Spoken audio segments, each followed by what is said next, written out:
നമസ്കാരം. തിരഞ്ഞെടുപ്പുമായി ബന്ധപ്പെട്ട ചില വിവരങ്ങൾ നിങ്ങളുമായി പങ്കുവെക്കുകയാണ്.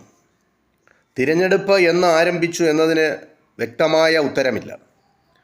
പല പ്രാചീന സംസ്കാരങ്ങളിലും തിരഞ്ഞെടുപ്പിൻ്റെ ചില ആദ്യ രൂപങ്ങൾ നമുക്ക് ചരിത്രത്തിൽ കാണുവാൻ കഴിയും. പൗരാണിക ഗ്രീസിലും ഇന്ത്യയിലും റോമിലും ചൈനയിലും നൂറ്റാണ്ടുകൾക്ക് മുമ്പ് തന്നെ ചുരുങ്ങിയ തലത്തിലെങ്കിലും ഭരണത്തിൽ പങ്കാളിത്തമുണ്ടായിരുന്നു. ഗ്രീസിലെ നഗരരാഷ്ട്രങ്ങളിലും റോമിലെ സെനറ്റിലും ഇന്ത്യയിലെ ചന്ദ്രഗുപ്ത മൗര്യൻ്റെ മുനിസിപ്പൽ കൗൺസിലിലും മറ്റും ജനഹിത പരിശോധനകൾക്ക് വലിയ സ്ഥാനം ലഭിച്ചതായി ചരിത്രരേഖകൾ ചൂണ്ടിക്കാട്ടുന്നു. ജനാധിപത്യ സംവിധാനത്തിൻ്റെ അടിസ്ഥാന ശിലയാണ് തിരഞ്ഞെടുപ്പ്. ജനാധിപത്യത്തിൽ മാത്രമേ തിരഞ്ഞെടുപ്പിന് പ്രസക്തിയുള്ളൂ. രാജഭരണത്തിൽ രാജാവ് മരിക്കുമ്പോൾ അനന്തരാവകാശി രാജാവ് മരിക്കുമ്പോൾ അയാളുടെ അനന്തരാവകാശി രാജാവാകും. അങ്ങനെയാണ് വ്യവസ്ഥ. അവിടെയും തിരഞ്ഞെടുപ്പിന് അവസരമില്ല. സാധാരണക്കാരെല്ലാം തൻ്റെ മേൽ അധികാരമുള്ള രാജാവിനെയും പ്രഭുവിനെയും ഇടപ്രഭുവിനെയും അനുസരിക്കുവാൻ വിധിക്കപ്പെട്ടവരായിരുന്നു.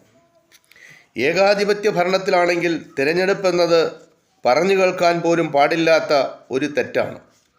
ഹിറ്റ്ലറുടെയും മുസോളിനിയുടെയും ആധുനിക കാലത്ത് ഉഗാണ്ടയിലെ ഏകാധിപതിയായിരുന്ന ഇദി അമീൻ്റെയും മറ്റും കഥകൾ നമ്മൾ ചരിത്രത്തിൽ കേട്ടിട്ടുണ്ട്.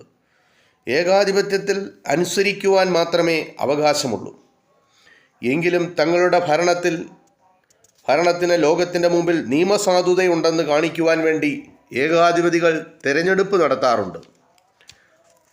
അഡോൾഫ് ഹിറ്റ്ലർ ജർമ്മനിയുടെ ഭരണം പിടിച്ചെടുത്ത ശേഷം 1939 ആദ്യം ചെയ്തത് അവിടെ തിരഞ്ഞെടുപ്പ് നടത്തുകയായിരുന്നു.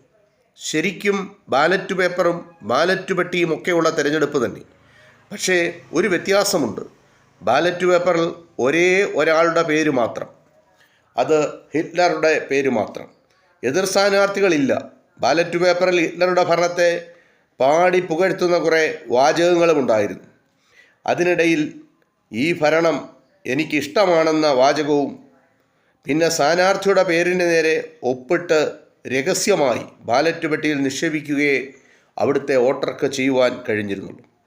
അക്കാലത്തെ തെരഞ്ഞെടുപ്പിൽ നടന്ന ഈ ക്രമക്കേടിനെ പറ്റി പരാതിയുമായി എത്തിയ ആയിരങ്ങളെ ഹിറ്റ്ലർ തൻ്റെ രഹസ്യ പോലീസിനെ കൊണ്ട് അറസ്റ്റ് ചെയ്യിച്ചു. ഗ്യാസ് ചേംബറുകളിൽ അവസാനിച്ച അവരുടെ ജീവിതങ്ങളെപ്പറ്റി പിന്നീട് കേട്ടറിവ് പോലുമില്ല. നാം ഇന്നു പറയുന്ന സ്വാതന്ത്ര്യവും നീതിപൂർവവുമായ തെരഞ്ഞെടുപ്പ് ജനാധിപത്യ വ്യവസ്ഥയുടെ ആവിർഭാവത്തോടെയാണ് രംഗപ്രവേശം ചെയ്തത്.